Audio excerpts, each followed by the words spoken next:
Bonjour tout le monde. Voilà, nous voici de retour en cette nouvelle année pour un nouvel épisode de notre cycle de webinaires intitulé «L'alpha au-delà de nos frontières».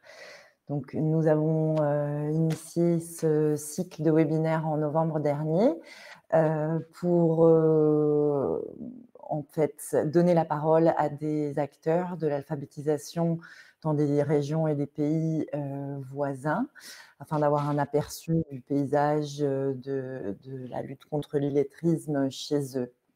Nous avons donc, lors du dernier épisode, reçu des acteurs donc, du Canada.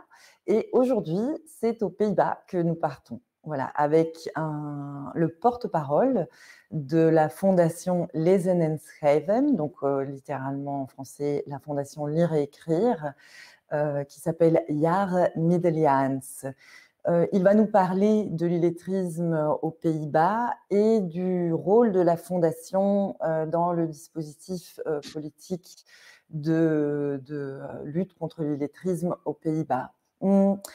Contrairement à la plupart des conférenciers que nous avons reçus lors de ce cycle de webinaires, la fondation Lezen en Schrijven est davantage un acteur politique qu'un acteur de terrain. Donc, vous verrez que son rôle se situe plutôt au niveau du plaidoyer politique et de la recherche et du développement.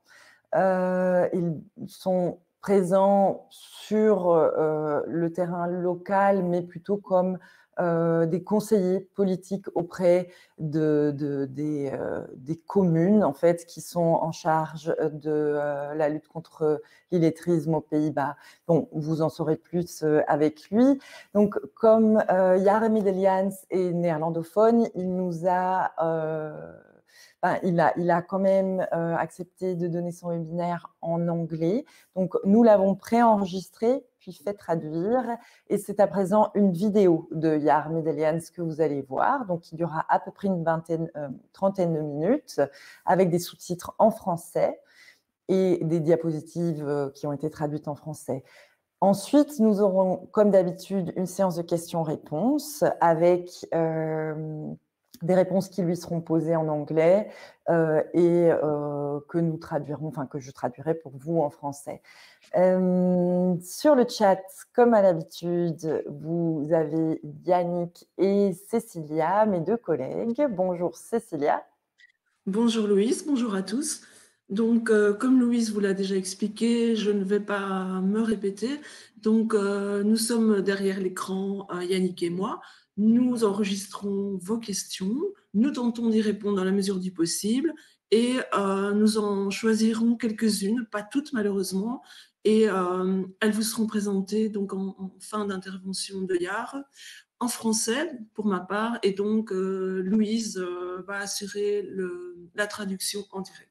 Voilà, donc nous sommes là, n'hésitez pas à poser vos questions et si vous avez des problèmes, aussi à nous en faire part. Bonne séance et à très bientôt. Merci Cécilia.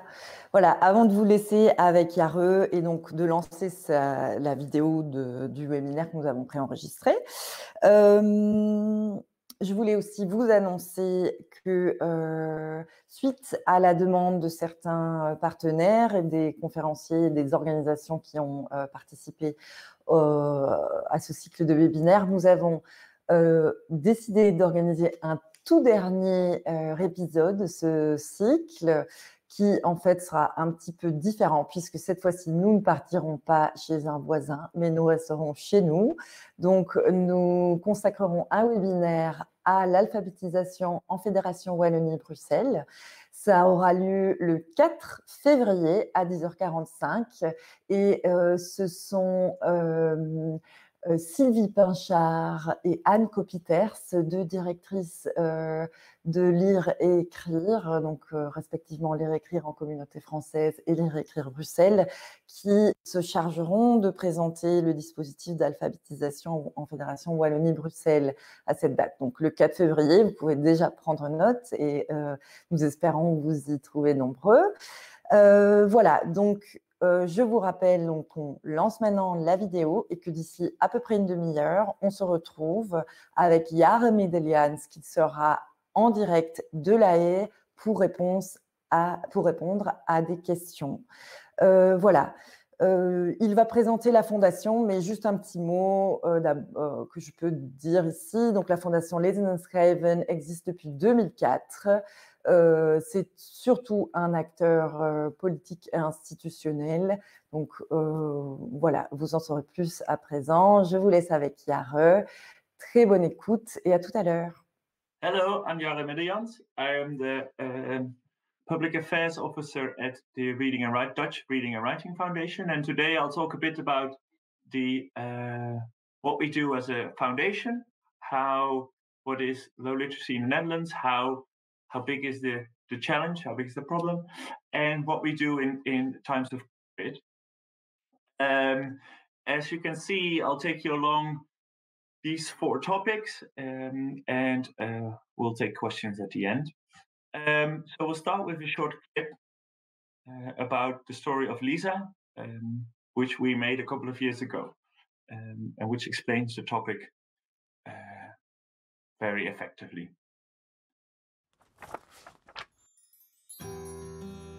This is the story of Lisa.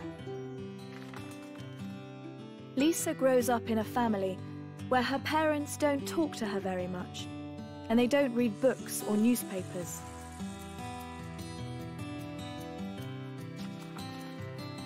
Lisa goes to kindergarten 3 days a week.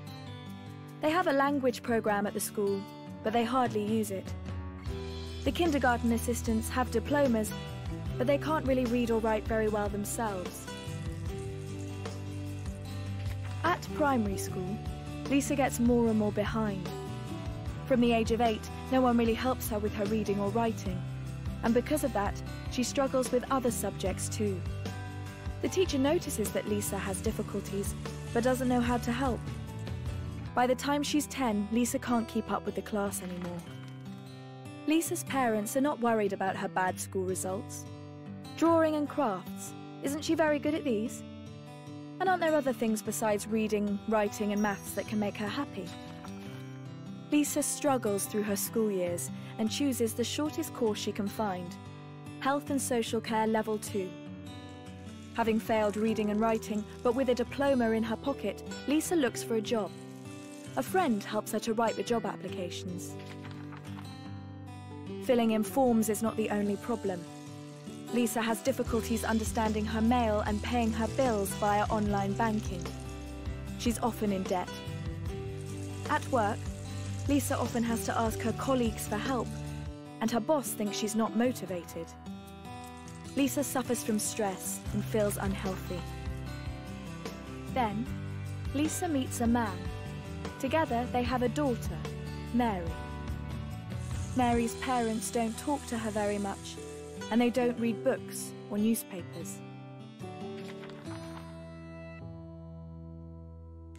The choice is ours. We can rewrite Mary's story together.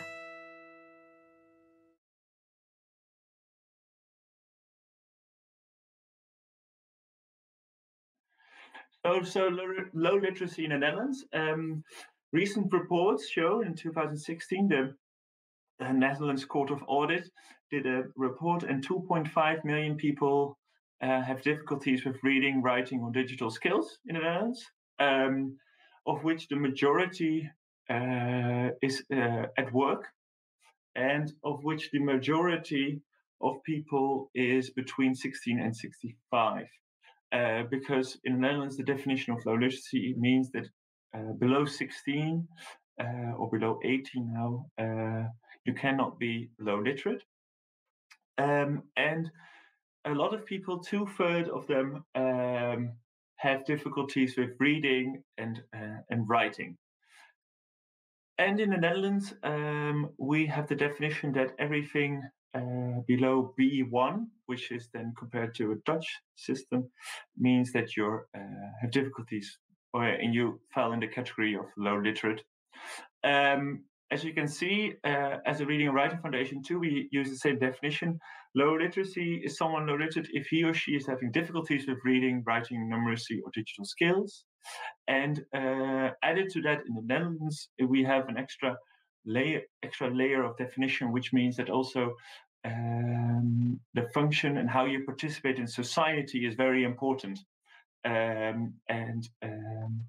That's also part of being, if you're low literate, most people have difficulties to function and participate in society and to develop their own skills and knowledge at home, for example, teaching their kids, but also at work as work at the workplace develops due to digital innovations, for example.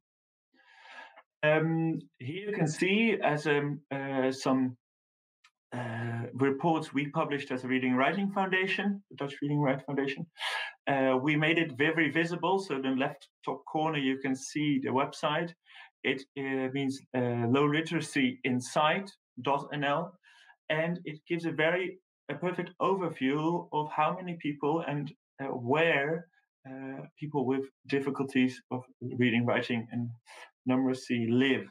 And also, we did a report on the cost of low literacy.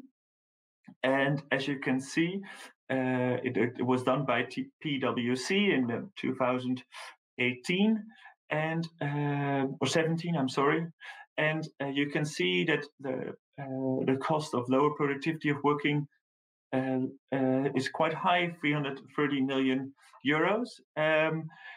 And beside of that, we also, as a Reading and Writing Foundation, made a fact sheet of this group of 2.5 million people. As you can see, we made a division between, and it's unfortunately is in Dutch, but between age.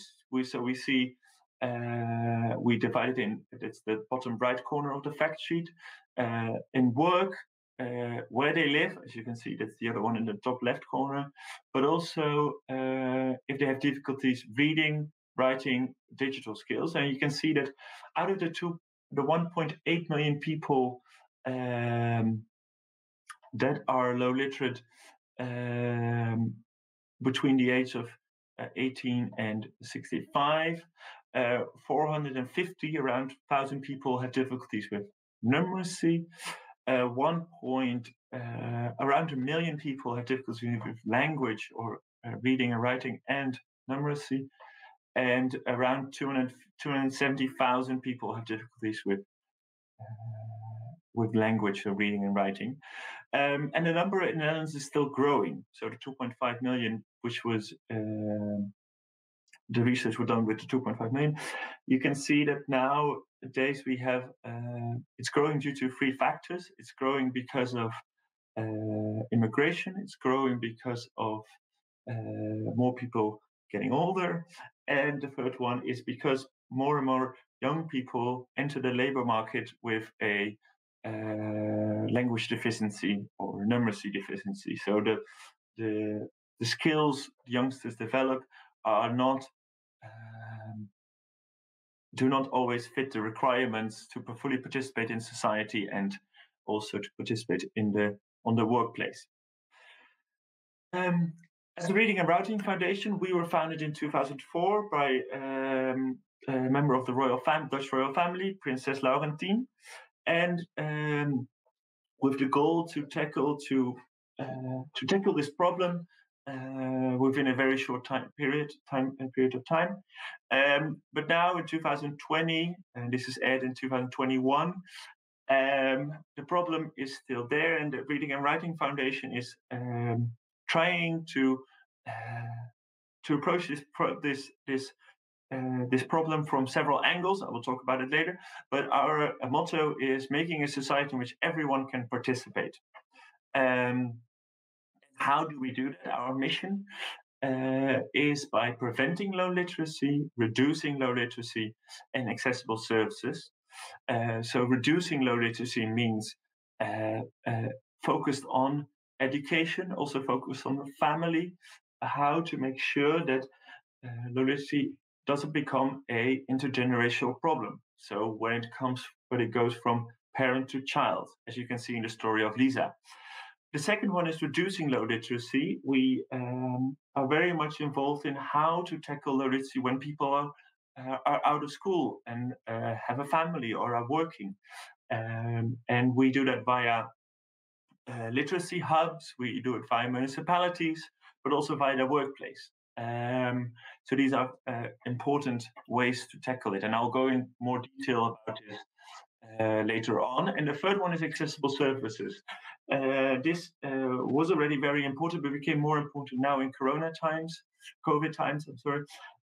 As we can see that the guidances and the regulations put by the government to restrict our way of living nowadays due to the virus needs to be accessible and comprehensible for everyone.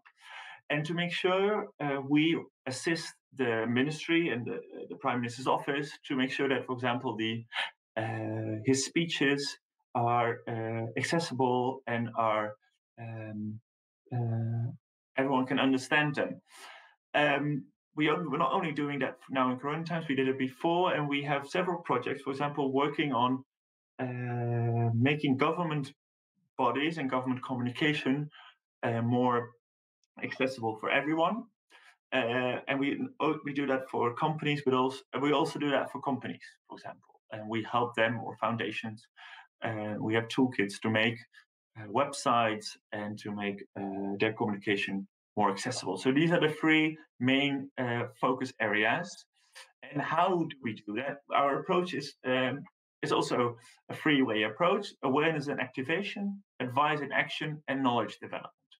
So awareness and activation, as the public affairs officer, we're a team very busy to make sure that politicians comprehend the problem, see what's happening and what needs to be done. Also advice and action. For example, we have, our foundation has more than 100 people working in every corner of the Netherlands, advising municipalities what to do, how to approach this problem, how to make sure that policies are fitted and tackle the problem in the right way. And third one, as you can see in the previous slides, we talked about it, knowledge development. We do a lot of research. What is the scale of the problem, how to deal with it, how to tackle this, and which gaps in the research are there. And we do that in several ways. We publish ourselves, we do the research ourselves, as we have a lot of first-hand experience. And we also let other companies or research institutes do this research. And that's the benefit of our approach. We are active. In the national capital or in the national political capital, The Hague, to make sure that policies the policy advisor, the ministries are aware of this, what to do, but also regional in every municipality in the Netherlands. So this two-way approach makes us the organization for tackling low literacy in the Netherlands. And this approach and the work we do fits into a larger approach, which is the ministry's approach, Count on Skills. It's 4 ministries combined. I'll talk about it later.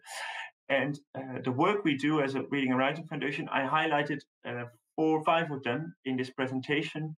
And they will, with these examples, it's not all the work we do. I want to illustrate what we do as the Reading and Writing Foundation and how we approach tackling low literacy in the Netherlands. And of course, we do that with a lot of other organizations too. So we're not the only one doing this, but we are the organization which tries to bring organizations together, but also connect what I said before, the national and the regional and the local aspects of tackling this. So I'll start with the Count on Skills. So the Count on Skills, as you can read, is a joint initiative of 4 Dutch ministries. It started in 2016, and it runs, the current program runs from 2020 to 2024.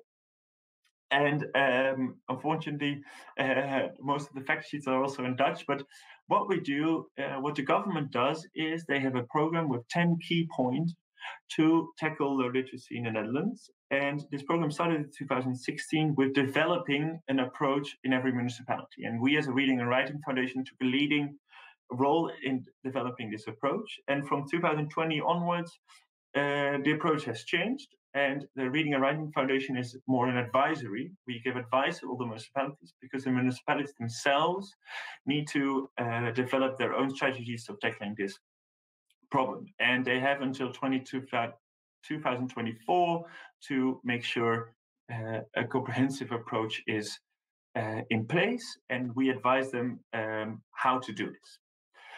And the goal of this Count on Skills program is six goals of them are in this slide. You can see them. And I will go in depth about several of them, but what I just talked about is the regional deal. So how to make sure that every region in the Netherlands has a comprehensive plan, and also go into depth about the number 6. Setting up a national center for basic skills. So the goals of Count on Skills are three-way. It's more people take a course, especially people born and raised in the Netherlands. As you can see from the 2.5 million people in the Netherlands having low literacy, difficulties with reading and writing, and digital skills and numeracy, the majority is born and raised in the Netherlands. And there's a huge taboo on this issue, and we see we need to reach these people in a more effective way, and not only via literacy hubs or libraries, but also on the workplace, on other places. Consistently high quality learning with measurable effects. In the Netherlands, we are now in the process of developing a system with a monitor and a quality guidance, so to say, to make sure that the things we do, the municipalities do, the advice we give can be measured and can be seen as if it's effective or not. And the third one, as I said before, it's a joint effort. So the Reading and Writing Foundation plays an advisory role, but also companies, the libraries, the municipalities, all these organizations within the municipality have a role in tackling this problem. And that's also the way the Dutch government and also the Reading and Writing Foundation wants to approach this problem. And this is and it very much correlates with the mission of the Reading and Writing Foundation. The mission of the Count on Skills is we work for a better skilled society in which everyone has a sufficient literacy, numeracy, and digital skills to fully participate in our society.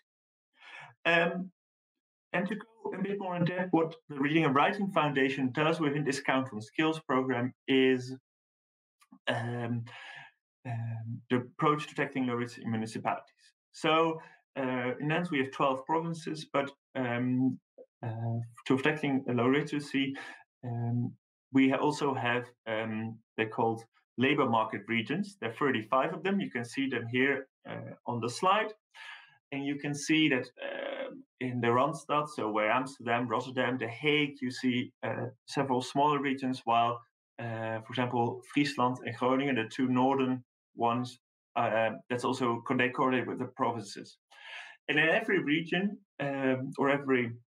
all 45 of them, we are active in making sure that we advise municipalities how to tackle this problem. Also, what I said before, every of the 35 regions needs to make a plan, and in every region, there's one key municipality appointed, which takes the lead in this plan to develop this plan and to make sure that this plan is fully developed and also put into practice. And what we do is, as Reading and Writing Foundation, as we are active in every single region, we make sure there is also an exchange of knowledge, an exchange of how things are done in the north and in the south, if there are good best practices that we need to share. And that's why we, as a Reading and Writing Foundation, know what's happening on the ground, and we can transfer this knowledge and these experiences to make sure that the policymakers know what they need to do nationally. And then the literacy hubs. The Reading and Writing Foundation has developed it's called translated the language search, which is a website in which if you type in your place of the place where you live, you can see the several places around you where you can go for help. Like you can go for courses, you can go for advice, you can go for extra training.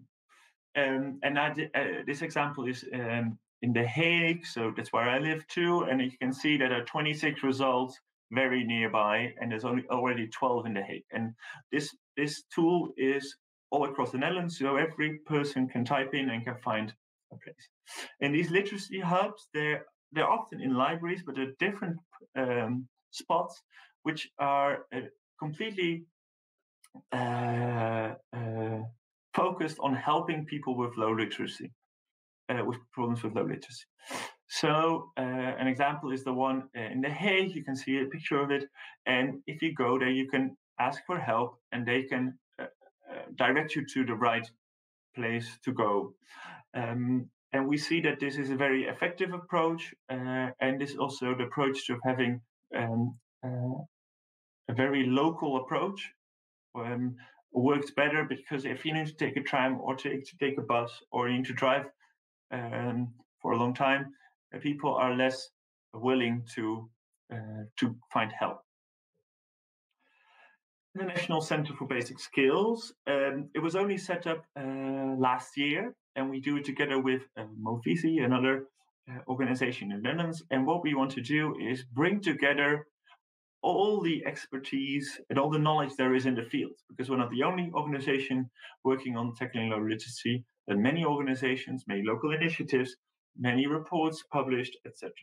And what we want to do with this is that we combine the knowledge and bring the knowledge together to make sure that everyone in the field can fully have access and use this material or knowledge to make sure that the approach in Netherlands is more effective.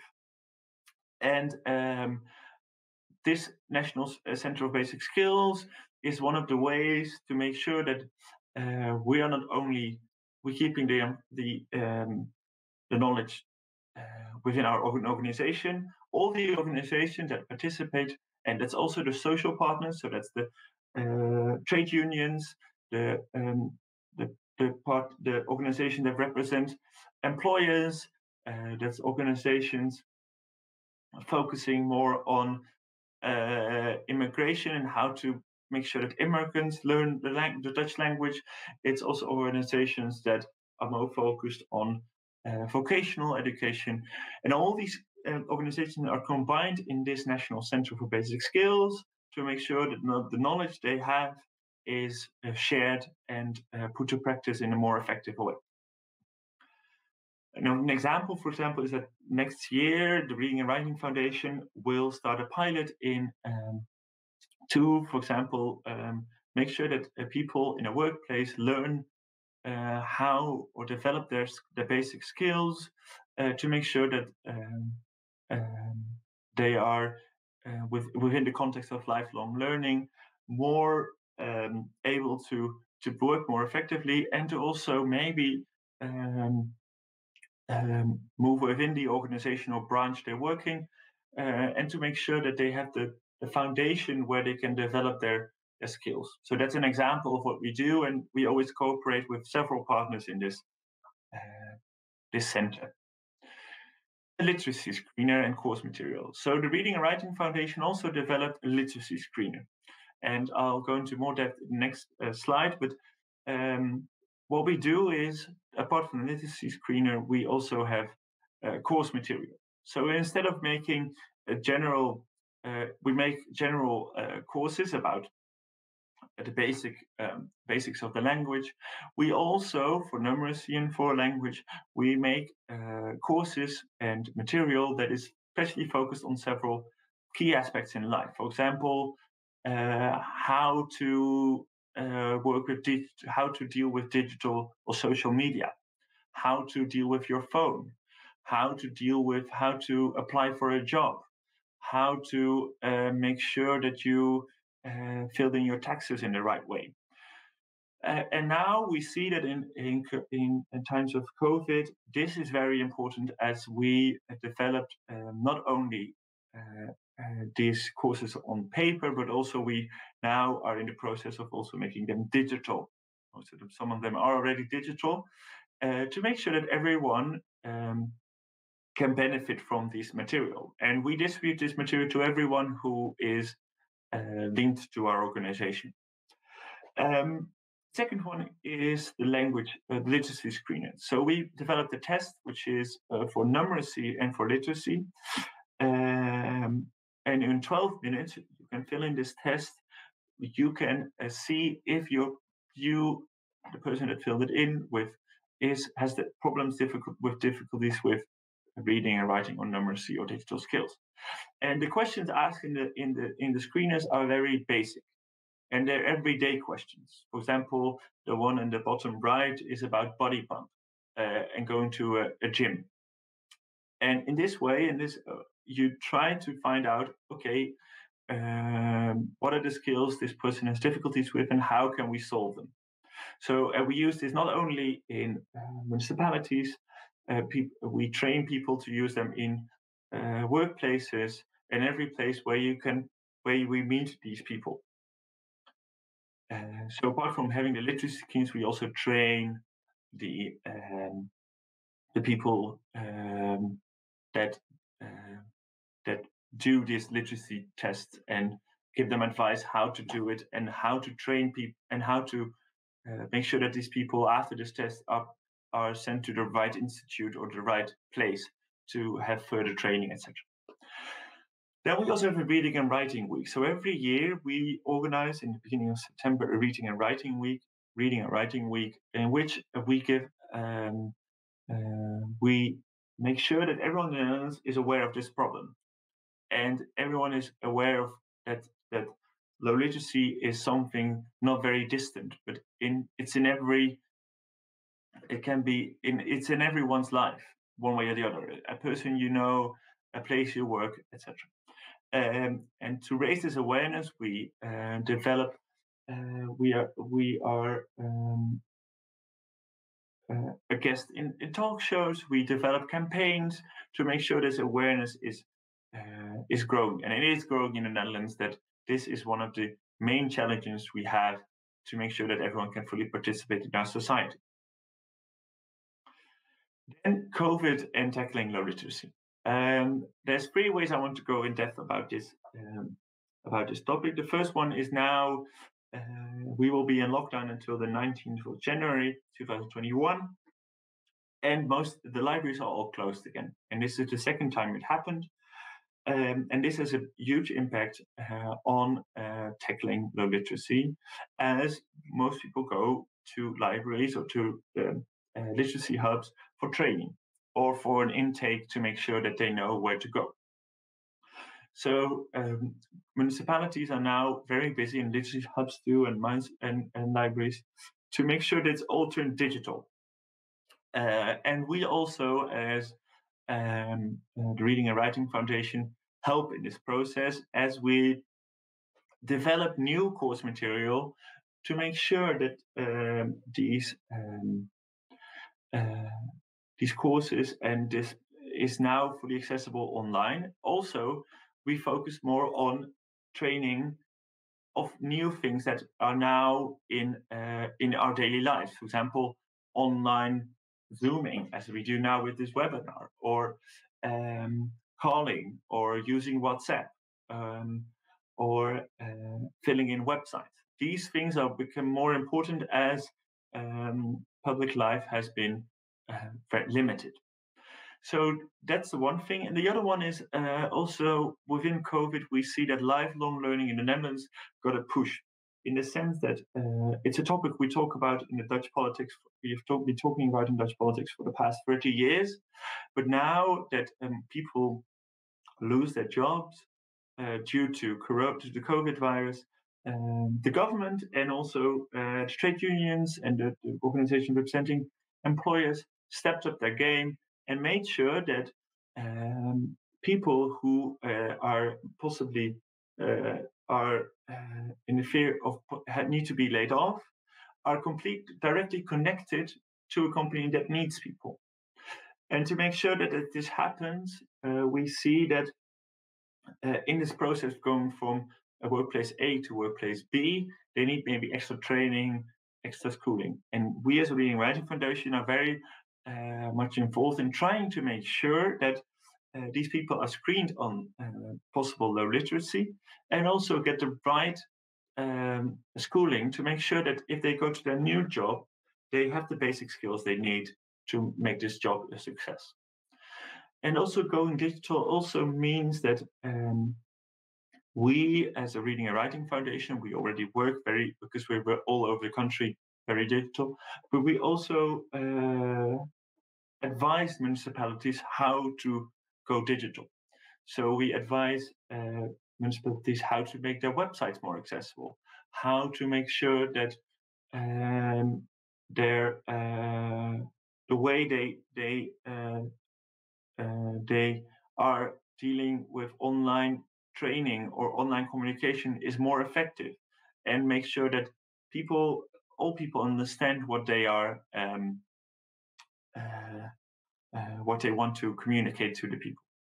So these are four or five ways which we deal with Corona and COVID-19, and how we try to make sure that everyone, the 2.5 million people in the Netherlands, can fully participate in society and can make sure that in these strange times, everyone knows where to go and how to deal with online Zooming or a WhatsApp call. Thank you very much for listening. If you have any questions, let me know, and I hope you enjoyed my presentation. Voilà, nous sommes de nouveau en direct. Alors, nous sommes chez nous ici dans les bureaux de Lire et Écrire, communauté française à Bruxelles. Mais cette fois-ci, nous avons également Jaar Middeljans, que vous venez d'entendre, qui lui est chez lui à La Haye. Hello Jaar. Hello. Bonjour. Bonjour. Ok, et donc pour répondre, Jaar donc va répondre à vos questions, et c'est Cécilia qui va lui poser des questions en français que je vais traduire en quelques mots, et Jaar répondra en anglais et je retraduirai vers le français pour que tout le monde puisse comprendre. Voilà donc. Cécilia, si tu veux, tu peux y aller avec la première question. Merci Louise. Tout d'abord, nous remercions Jaar. À travers le chat, les remerciements arrivent, donc je lui transmets puisqu'il n'a pas de vision sur le chat. Alors, on a quelques questions bien intéressantes. Donc, concernant tout d'abord la mise en place, la mise en œuvre du programme Tel Métal. La première question concerne en fait plus directement l'impact de ce programme. Est-ce que les conseils que la Fondation communique aux autorités politiques, donc aux ministères qui sont impliqués dans ce programme, sont entendus et mis en œuvre? Okay, I shortly translate, but I think you understood, yeah? Yes. Okay, so it's about the Tel Métal, and you have a role as an advisor. And the question is, do you consider that the advices are taken into account in the operations? So first of all, thank you very much for having me. Bonne année. I speak a little bit of French, but not enough to answer. To answer the question, yes, the ministry has the 4 ministries in the Netherlands that organize this program, Tel Métal, and they have 4 meetings every year where they invite all the important parties in the field to discuss what is going on, if it's working, if there's new developments we need to take in account. And in this way, the advices we hear or we pick up are also sent to the ministry and taken into account.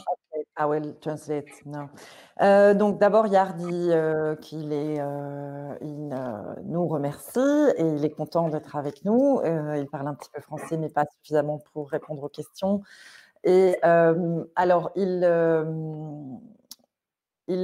en fait explique qu'il y a donc 4 ministères ou administrations qui sont impliqués dans ce programme Tel-Métal et qu'ils organisent plusieurs fois par an des rencontres entre les représentants de ces ministères et toutes les parties qui sont impliquées sur le terrain dans le programme.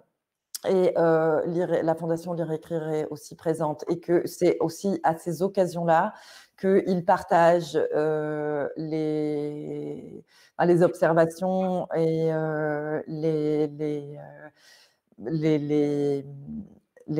conseils, les priorités, voilà, et donc qu'il y a un échange entre les différents niveaux de pouvoir et les différents acteurs pour être certain que les informations circulent. Voilà. And so it also, so the question was also more than, okay, so and at the level of the municipalities and at the political level, if it's if the voice of the field somehow and your expertise is taken into account. Yeah. Yes. So what I just said was on a national level. About the municipality level, we have advisors in every municipality, and they have regular meetings with civil servants from the municipality. And because we have an advisory role, we're pretty sure that every time we say, okay, there's a new development, take into account there's a new research. These civil servants often listen and we go into discussions to see what's the best solution. But so we are heard on a national and a local level. Yes. Donc, il parlait donc de ces conférences qui sont plutôt tenues au niveau national avec les 4 ministères impliqués. Et puis, en fait, il travaille aussi au niveau communal puisque tout le programme Tel-Métal est en fait un programme dont les opérations se situent plutôt au niveau communal. Et là, en fait, la Fondation Lire et Écrire Pays-Bas ont un réseau de conseillers qui travaillent vraiment auprès des communes et qui, notamment pour former les fonctionnaires au niveau communal qui sont sur le terrain en première ligne ou en deuxième ligne et qui vont donc être les principaux interlocuteurs donc, de ces conseillers de lire et écrire. Et à chaque fois qu'il y a des développements, de nouveaux développements ou de nouvelles priorités, ils sont transférés donc, au niveau communal et ils essayent de trouver ensemble des solutions pour répondre à ces nouveaux développements. Voilà.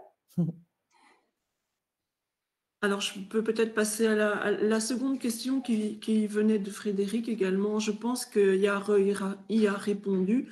Ça concernait justement la coordination de la politique en matière d'alphabétisation. Est-ce qu'il existait, comme chez nous en Fédération Wallonie-Bruxelles, une conférence interministérielle qui se réunissait?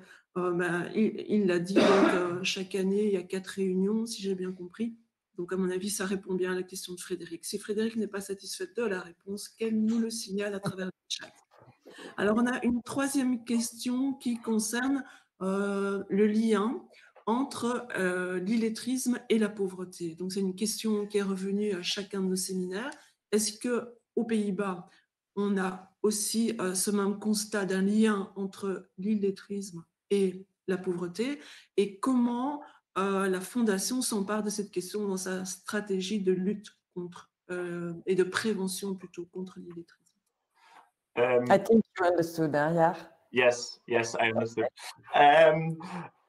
So the Dutch Reading and Writing Foundation focuses on the societal impact of low literacy, which also means that the people we represent, the 2.5 million people in the Netherlands, some of them deal with poverty too. For example, we have several programs in place which, for example, focus on families with young kids and how to make sure that these families in a position that is more vulnerable are helped. And secondly, we have programs working together with the tax authorities, the Red Cross and other organizations to make sure that what we see is that if they understand the communication, for example, we help them make it accessible. So these are two examples, and we take it into our strategy as for us, the societal impact of low literacy is very broad, and poverty is included in that. And could you tell me more about these programs with families? What kind of action are?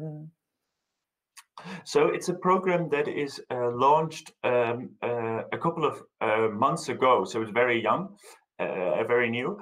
But what we do together with another organization, which is, it starts with language. It's a direct translation from Dutch.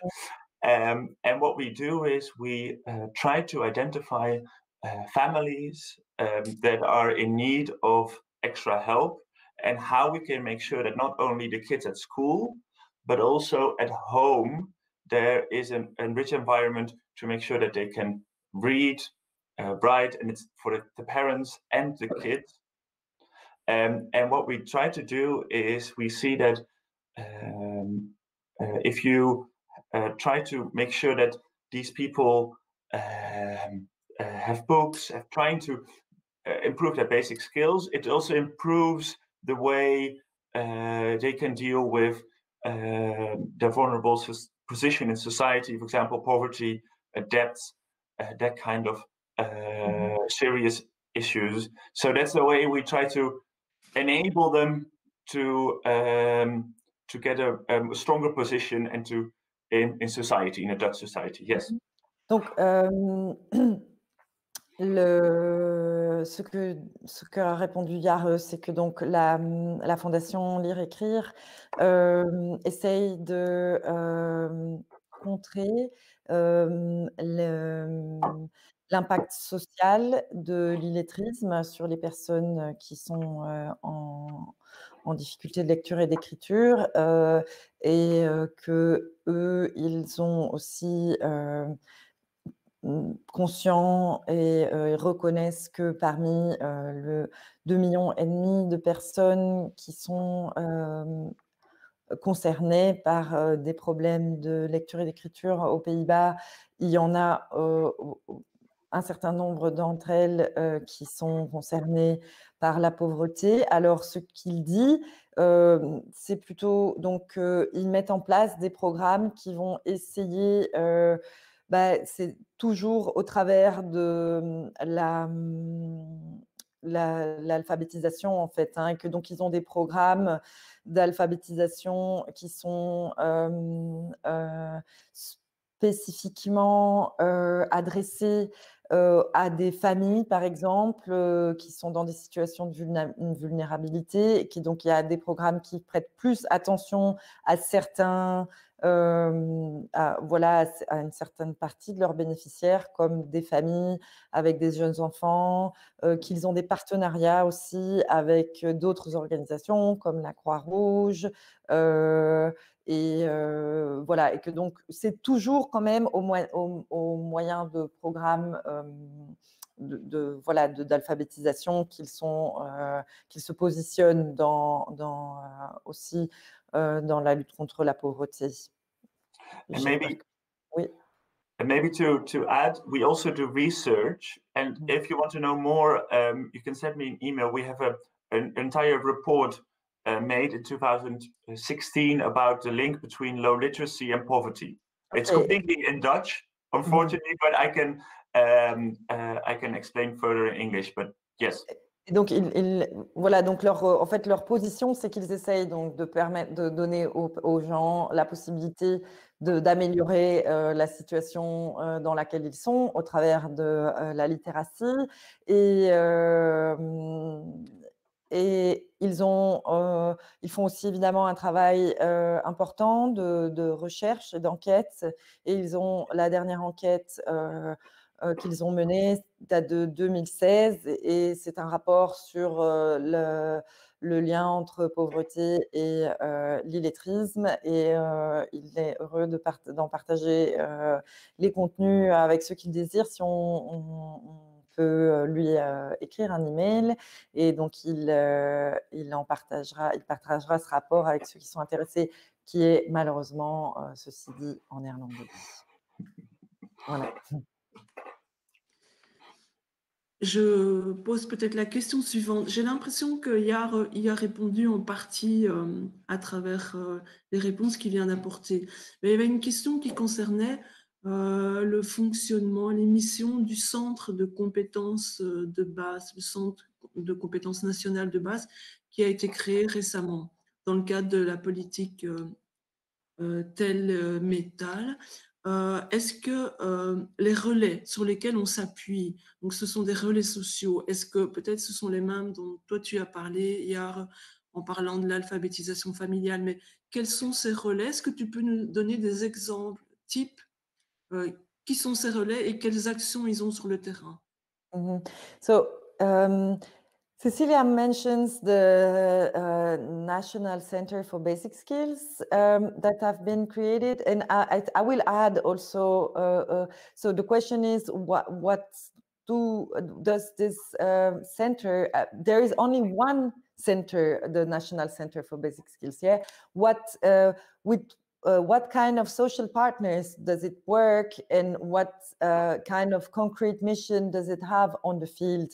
And I will add to this question the role of the literacy hubs, which is something else, which is also, there is several of it all around the territory. So what are the missions of both this structure, the literacy hubs and the National Center for Basic Skills, and with what kind of social partners on the field do they work?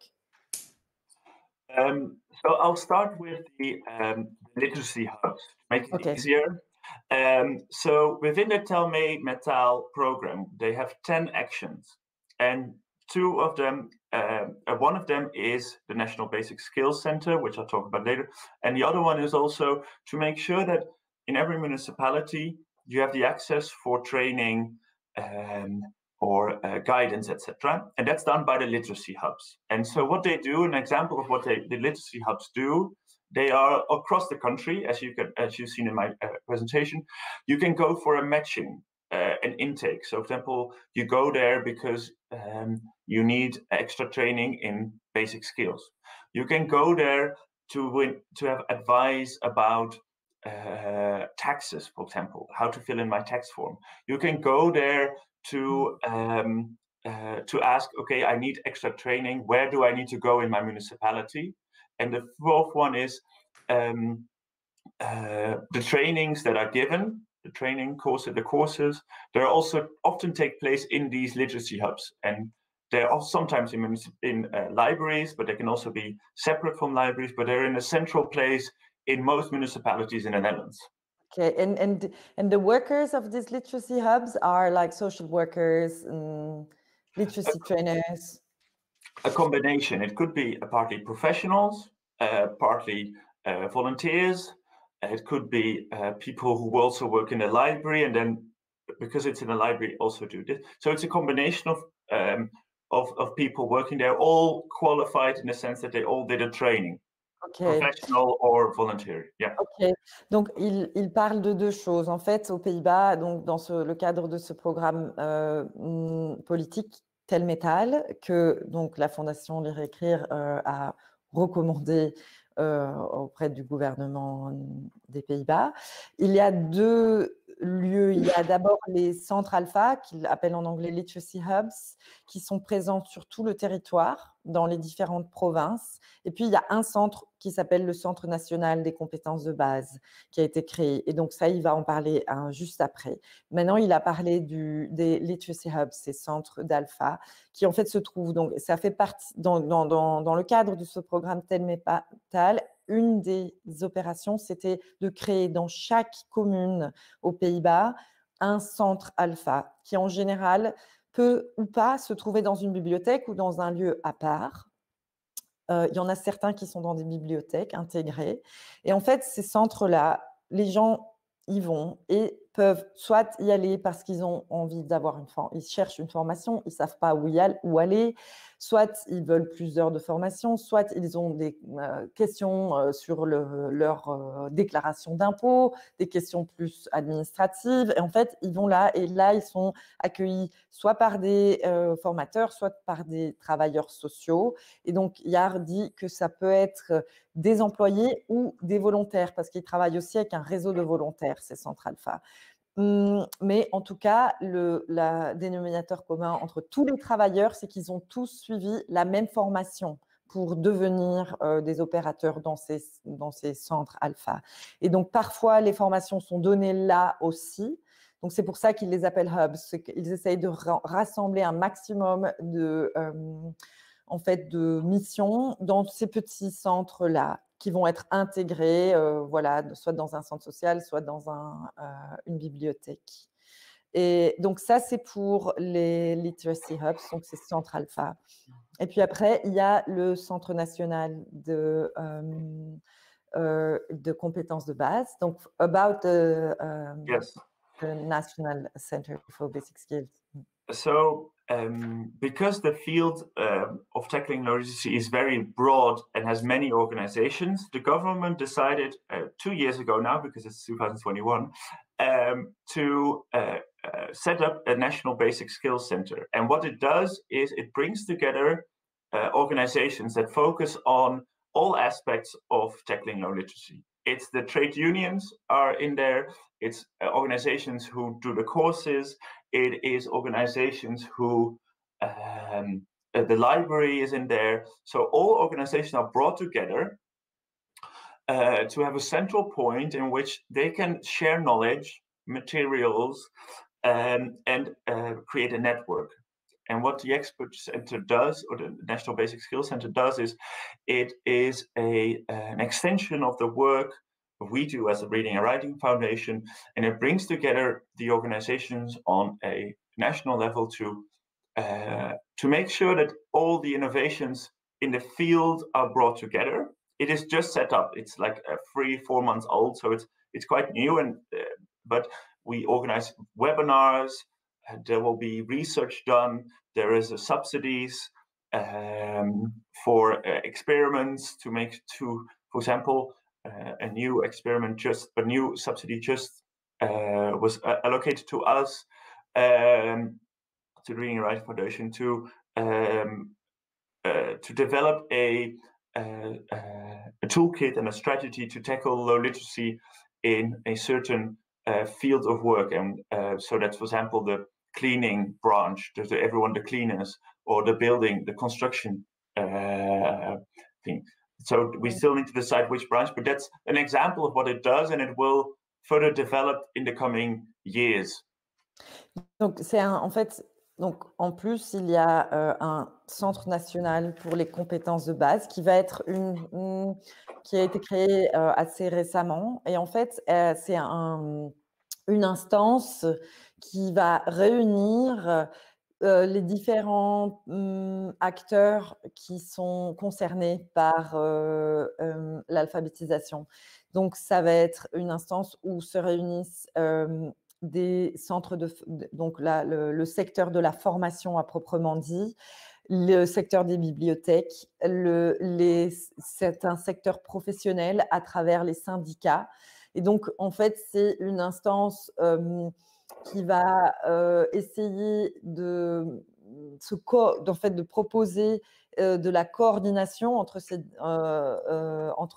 différents acteurs, afin de mettre en place des projets pilotes, par exemple, dans certains secteurs, donc dans l'alphabétisation sur le lieu de travail, qui est évidemment un des aspects qu'ils travaillent beaucoup aux Pays-Bas en alpha.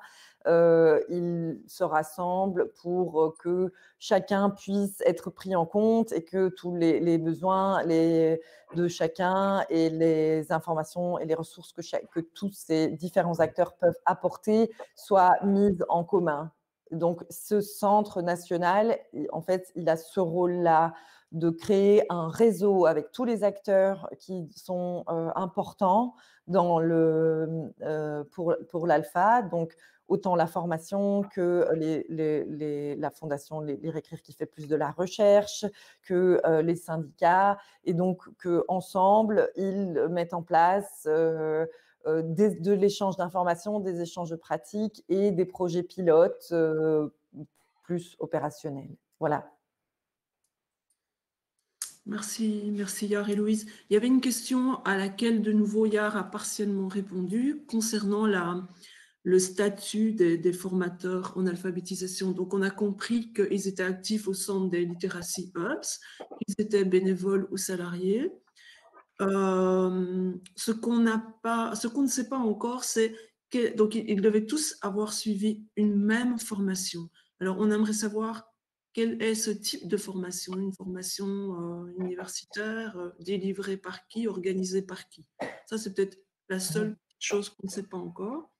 Et alors, j'aurais voulu savoir aussi par rapport à l'implication et les relations avec les syndicats, est-ce que les syndicats sont une porte d'entrée vers les personnes illettrées qui travaillent? C'est comme ça qu'on peut comprendre. Okay, so there is two questions. The first is on the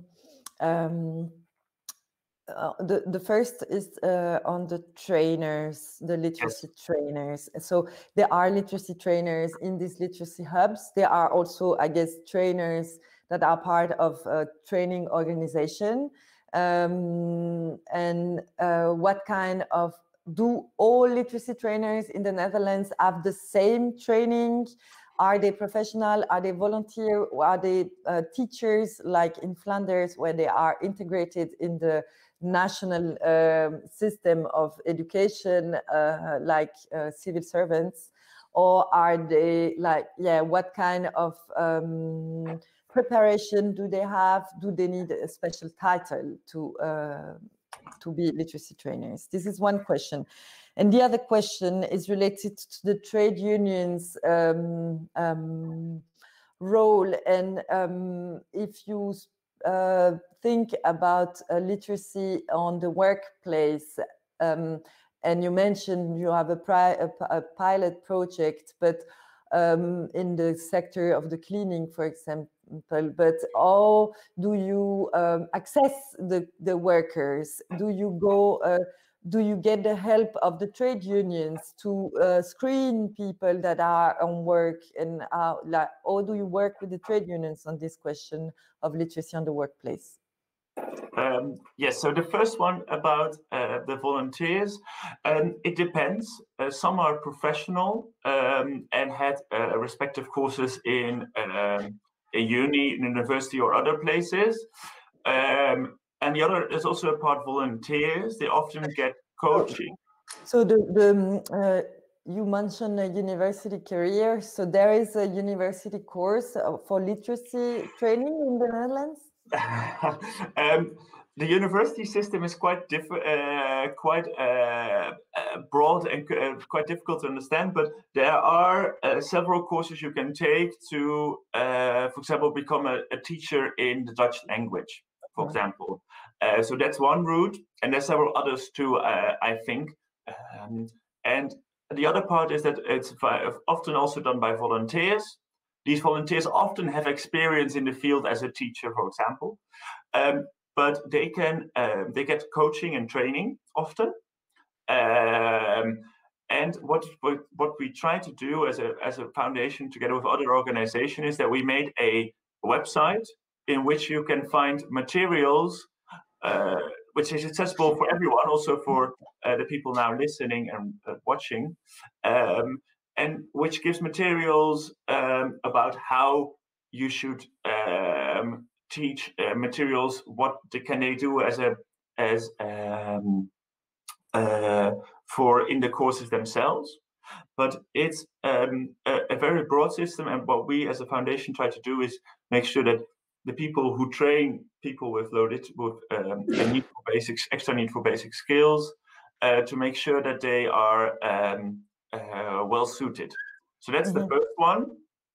Yeah, donc, il dit qu'il y a différents systèmes dans les centres de formation. Il y a des volontaires et il y a des personnes qui sont formées, c'est mixte.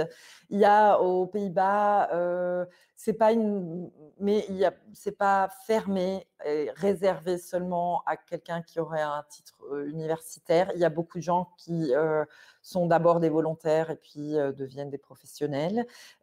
Mais en général, tout le monde reçoit quand même une formation initiale qui est aussi organisée par la Fondation Lire Écrire. Ils ont aussi, ils mettent à disposition aussi du matériel pour les formateurs, qu'ils soient volontaires ou pas, de toutes les organisations qui sont sur le terrain en alpha. Pour que plus ou moins dans tout le pays, tous les formateurs soient les mêmes outils et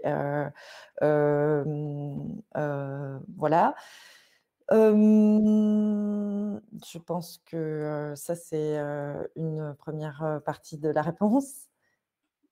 And then the second part about tackling low literacy at the workplace. So the sector we chose is not yet known. We're still trying to figure out which one we will take. And we often work together with the trade unions and with other organizations because they also have a lot of research and they know which sectors are important to work in to tackle low literacy. And besides, we as a Reading and Writing Foundation did a lot of research already, and because we have advisors in every municipality, they often also get to in contact with companies, and then we set up. We advise, okay, there is this subsidy. Maybe you can use this subsidy to train your people and to get awareness, and also train the management, for example, to be more aware of low literacy in their own company. So that's several ways we do it, but we always cooperate. We never go on our own, and we always look, okay, what's the possibility? What is there in the field already? That's how we work as a foundation, yes. Donc, il dit qu'ils ont travaillé avec les syndicats quand même depuis assez longtemps, surtout parce que les syndicats ont des ressources que n'ont pas. Ils font aussi leurs recherches, ils connaissent les secteurs et ils savent les secteurs aussi dans lesquels il faut essayer de s'impliquer le plus, où des employés ont le plus de besoins. Alors, ce qu'ils vont faire, donc, c'est soit travailler en partenariat avec les syndicats, soit travailler directement au travers du travail qui se fait au niveau local. En fait, comme ils sont très présents sur les terrains, au niveau local, ils vont essayer, par exemple, dans une ville, ils savent qu'il y a une compagnie dans un certain secteur qui est présent. Ils vont essayer, à travers le relais communaux, d'impliquer aussi, par exemple, la direction de certaines compagnies dans des programmes en leur disant, regardez, il y a du financement pour organiser de la formation en interne, on peut vous conseiller pour le mettre en place, les opérations. Donc voilà, ils passent par ces deux canaux-là, soit au niveau local, à travers les relais locaux, et donc là, d'aller directement vers les compagnies privées, ou bien alors avec le relais d'un syndicat dans certains secteurs. Voilà. Et ça, c'est voilà, il dit qu'en tout cas, il travaille toujours en partenariat, en fait, qu'il y a importance, il donne beaucoup d'importance au réseau et au partenariat. Merci. Louis, s'il nous reste du temps, on a encore 2 questions. Une sur le Covid et une sur l'évaluation. On pourrait terminer avec l'évaluation, ce serait bien.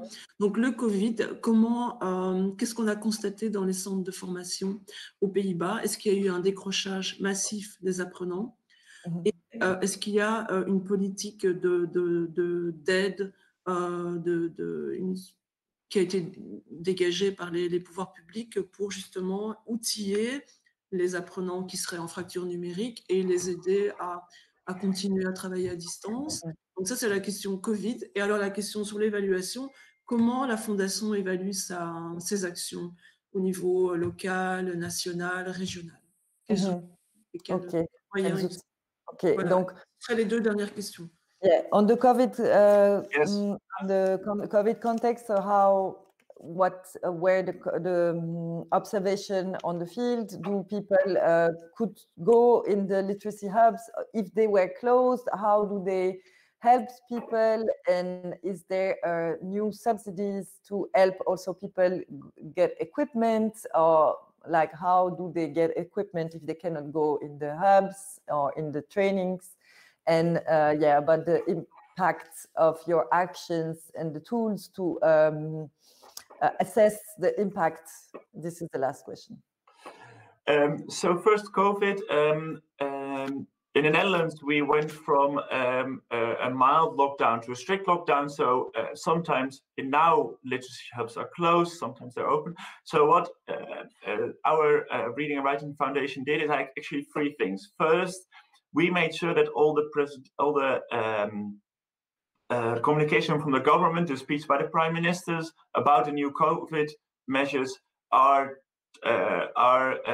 not translated, but put in an easy language, an accessible language. But for the people we represent, we did 3 things.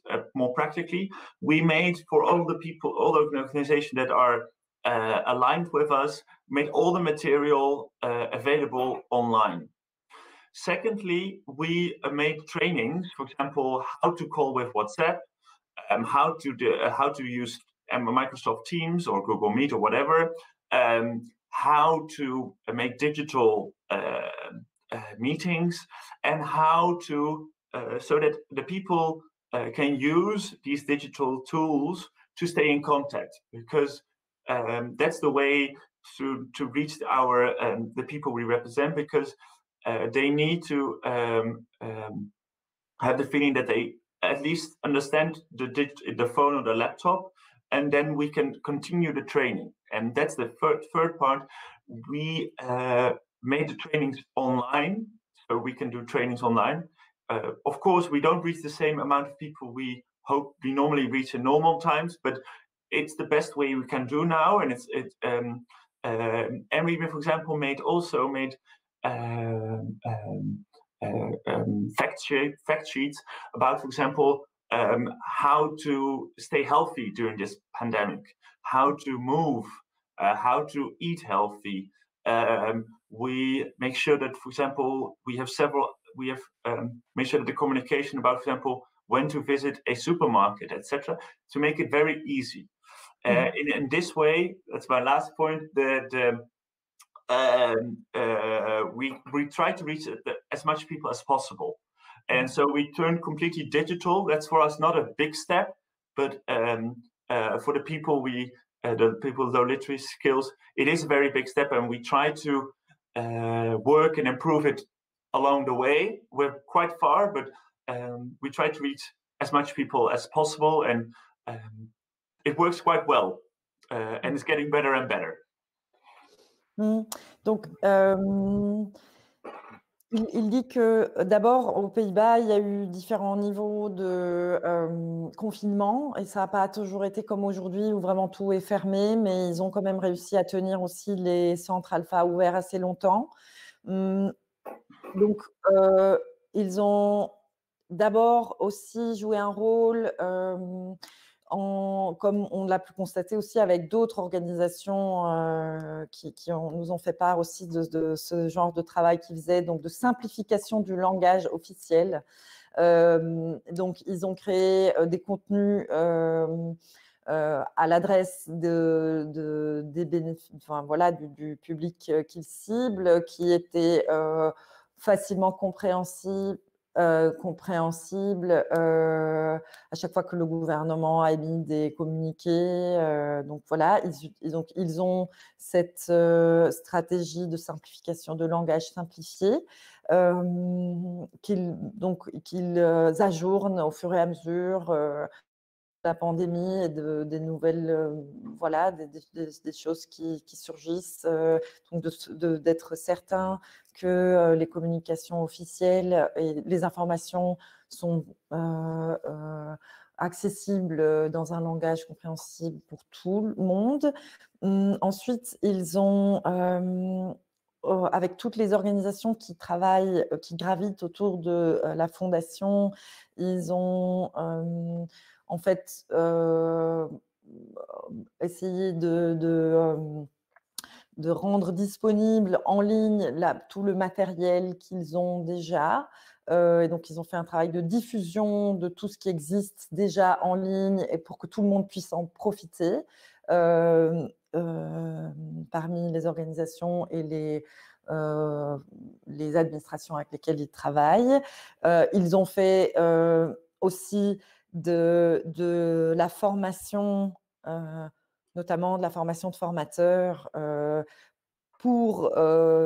sur des outils digitaux, numériques comme WhatsApp, Zoom, Skype, comment utiliser ces outils-là en groupe facilement. Et donc, ils ont fait de la formation à l'adresse des formateurs et à l'adresse de leur public pour qu'ils puissent, sur base de petites formations simples, savoir déjà se débrouiller avec ces outils-là. Ça a été ce qu'ils ont mis en place le plus vite, en fait. Pas forcément dans un but de formation, mais pour tenir le contact avec les gens. Et donc, il dit qu'ils n'ont pas pu que tout le monde n'a pas été en contact tout le temps, mais que grâce à ça, ils ont quand même réussi, enfin, ils ont vu qu'ils avaient quand même des bonnes réponses. Voilà. Et puis, aussi, sur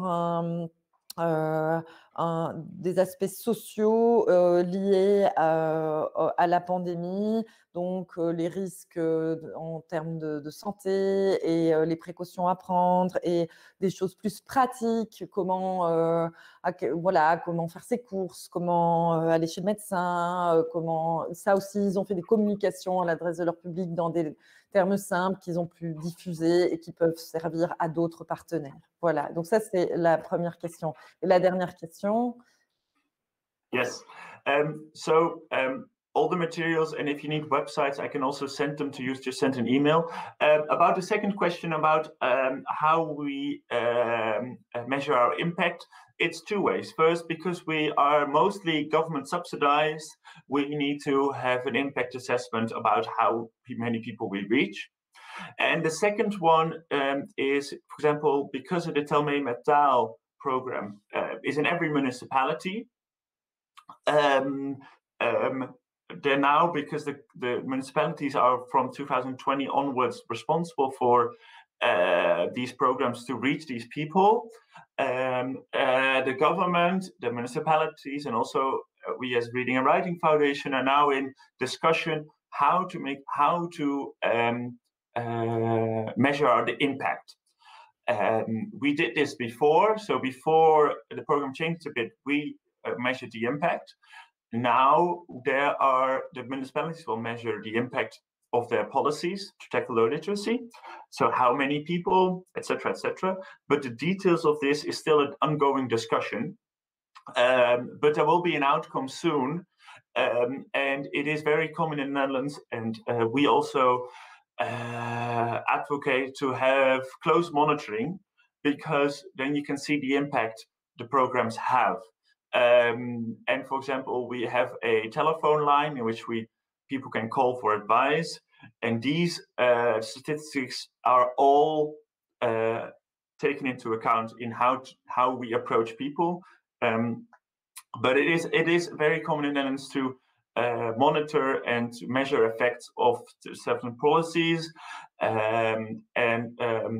If you want more information about this, the details, I won't go into the details now. Yet the same, you can always email, because then I can explain it in more detail, but it's a political discussion, but all parties involved want a monitoring system which monitors the impact of how many people we reach, what level, and what the impact is of the training, for example, they are given. Yes. Yeah. Donc, il dit que donc, Lire Écrire, la Fondation Lire Écrire, c'est un organisme qui est principalement financé par des subsides publics. On l'a que donc, dans ce cadre-là, évidemment, ils doivent rendre des comptes et que donc, il y a des systèmes d'évaluation, par exemple, sur le nombre de personnes qu'ils touchent par programme qu'ils ont. Ils ont beaucoup de programmes différents, donc dans chaque programme, il y a sa méthode d'évaluation. Et que là, maintenant aussi, dans le cadre du programme Telme Metal, ils travaillent avec les communes, donc vraiment au niveau local. Il y a un travail d'évaluation des différentes actions qui sont menées, combien de personnes viennent en formation, combien de personnes… Il y a un système d'évaluation qui va questionner les personnes sur voilà, est-ce qu'ils sont satisfaits ou pas de leur cours et tout ça. Et donc, il dit qu'il y a quand même une tradition, en tout cas aux Pays-Bas, d'évaluer l'impact des politiques publiques qui est assez forte et que donc